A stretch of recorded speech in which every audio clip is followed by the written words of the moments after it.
पहले भाग में हमने देखा कि कैसे नल और दमयंती का प्रेम शुरू हुआ, स्वयंवर में कैसे चुनौती पार करते हुए विवाह हुआ और दानव काली ने क्यों नल को शाप दिया। इस भाग में हम देखेंगे कि किस प्रकार काली का शाप उनके जीवन में तूफान लाता है और कैसे वे इन कठिनाइयों का सामना करते हैं। राजा नल और दमयंती के जीवन में सुख और समृद्धि थी। दोनों का प्रेम दृढ़ था और उनके राज्य में सुख शांति थी। लेकिन समय ने उनकी प्रेम कहानी में अंधेरे बादल ला दिए। नल का भाई पुष्कर, जो सदैव राजा नल के राज्य को हड़पने की चाह रखता था, उसने नल को जुए की आदत में फंसा दिया। एक के बाद एक बाजी हारते हारते नल ने अपना पूरा राज्य और संपत्ति खो दिया, जिसके बाद नल और दमयंती को पुष्कर ने राज्य से निकाल दिया। राजा नल और दमयंती को जंगल में जाना पड़ा। वह जंगल बहुत घना और रहस्यमयी था। दोनों ने जंगल में एक विशाल बरगद का पेड़ देखा, जिसमें बहुत से बंदर बैठे हुए थे। कोयल, तोता और भिन्न भिन्न पक्षी उस पेड़ में रहते थे। उन्होंने पास जाकर देखा तो उस पेड़ के नीचे एक गुफा सा बना था। दोनों वहीं रहने का सोचकर गुफा के अंदर आराम करने लगे। जंगल में उनकी कठिनाइयां बढ़ती चली गई। खाने के लिए फल और पीने के लिए पानी ढूंढना भी मुश्किल हो गया। जंगल के ये दिन उनके धैर्य और प्रेम की परीक्षा ले रहे थे। एक रात जब दमयंती भूख और थकावट के कारण सो रही थी, नल ने सोचा कि उसकी वजह से ही दमयंती को यह सब सहना पड़ रहा है। इस पीड़ा और शर्मिंदगी में डूबे नल ने उसे अकेला छोड़कर जाने का निर्णय कर लिया। वह चाहता था कि शायद दमयंती अकेली होने पर किसी न किसी तरह सुरक्षित अपने मायके पहुंच जाएगी और सुख शांति पालेगी। इसलिए वह दमयंती को छोड़कर चुपचाप घने जंगल के अंदर में चला गया। जब दमयंती की आंखें खुली तो उसने देखा कि नल वहां नहीं है। उसे समझ नहीं आया कि क्या हो गया। अकेले जंगल में वह भयभीत तो थी, लेकिन उसने हिम्मत नहीं हारी। अपने प्रिय के लिए उसका प्रेम इतना प्रबल था कि उसने ठान लिया कि वह नल को खोज कर ही रहेगी। दिन रात चलते हुए वह नल को ढूंढती रही, भूख प्यास की परवाह किए बिना। इस दौरान उसे कई तरह की विपत्तियों का सामना करना पड़ा। कभी जंगली जानवरों का सामना हुआ तो कभी भयानक आंधी तूफान का। दमयंती का यह संघर्ष उसकी असीम धैर्य और साहस का प्रतीक था। उसे पता नहीं था कि वह कब और कैसे नल से मिलेगी, लेकिन उसके प्रेम और उसकी श्रद्धा ने उसे निरंतर आगे बढ़ने की प्रेरणा दी। वह हर व्यक्ति से अपने पति नल के बारे में पूछती। लोगों के ठुकराने पर भी उसने हार नहीं मानी। धीरे धीरे उसकी स्थिति दयनीय हो चली थी, लेकिन उसके हृदय में नल के प्रति सच्चे प्रेम की शक्ति उसे थकने नहीं देती थी। दूसरी ओर नल भी दमयंती को छोड़कर बहुत दुखी था।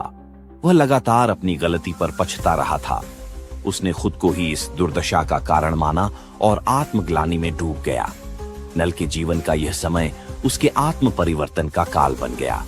उसने अपनी भूलों का निरीक्षण किया और अपनी आंतरिक शक्तियों को पहचानने की कोशिश की।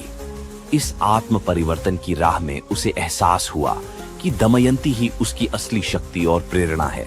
जंगल में भटकते भटकते एक दिन नल का सामना एक आश से हुआ, जिन्होंने नल को पहचान लिया। आश ने नल को उसके जीवन की दिशा बदलने के उपाय बताए। उन्होंने नल को सिखाया कि मनुष्य की सच्ची शक्ति उसके आत्मविश्वास और धैर्य में होती है।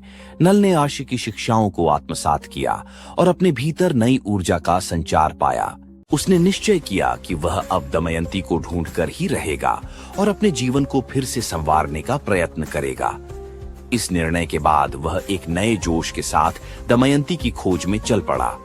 नल और दमयंती दोनों एक दूसरे को ढूंढने की राह पर थे, लेकिन एक दूसरे से अनजान। दोनों के लिए यह यात्रा किसी चुनौती से कम नहीं थी। इस यात्रा के दौरान उनके प्रेम ने ही उन्हें आगे बढ़ने की शक्ति दी। धीरे धीरे उनके जीवन की मुश्किलें कम होने लगीं और ईश्वर ने उनकी मेहनत का फल दिया। कई वर्षों के संघर्ष के बाद आखिरकार एक दिन दोनों का सामना हुआ। नल एक नदी के किनारे से गुजर रहा था। अचानक उसने देखा दमयंती नदी के अंदर स्नान कर रही थी। एक खूंखार शेर दमयंती के बाहर आने का इंतजार कर रहा था ताकि वह दमयंती को खा सके। नल दमयंती को बचाने के लिए गया और नदी किनारे ही शेर और राजा नल के बीच लड़ाई हुआ। दमयंती ये सब देखकर डर गई और भगवान से प्रार्थना करने लगी। कुछ देर बाद राजा नल से शेर के जबड़ों को हाथ से पकड़ लिया। देखते ही देखते शेर कमजोर हो गया और नल ने शेर को उठाकर फेंक दिया। दोनों एक दूसरे को देखकर बहुत खुश और भाव विभोर हो उठे। उनके प्रेम की शक्ति ने उन्हें इस संघर्ष के बाद पुनः मिलाया था। यह मिलन किसी दिव्य अनुग्रह से कम नहीं था। उनके प्रेम ने सभी बाधाओं को परास्त कर दिया था और उनके हृदय में एक दूसरे के प्रति और भी गहरी श्रद्धा और स्नेह उमड़ पड़ा। कथा का संदेश। राजा नल और दमयंती की इस प्रेम कहानी से हमें कई महत्वपूर्ण बातें सीखने को मिलती हैं। ये कहानी हमें सिखाती है कि सच्चा प्रेम कभी हार नहीं मानता और हर कठिनाई का सामना करने की ताकत रखता है। प्रेम में त्याग, धैर्य और विश्वास का होना आवश्यक है। आत्म परिवर्तन और प्रेम की शक्ति से किसी भी परिस्थिति को बदला जा सकता है। उनके प्रेम ने यह सिद्ध कर दिया कि कोई भी संघर्ष बड़ा नहीं है अगर साथ देने वाला कोई सच्चा साथी हो। इसी तरह के वीडियो देखने के लिए बने रहिए हमारे साथ। मिस्टीरियस टीवी को सब्सक्राइब करें और अगर वीडियो अच्छा लगता है तो like, comment, share and subscribe करना ना भूलें। वीडियो देखने के लिए धन्यवाद।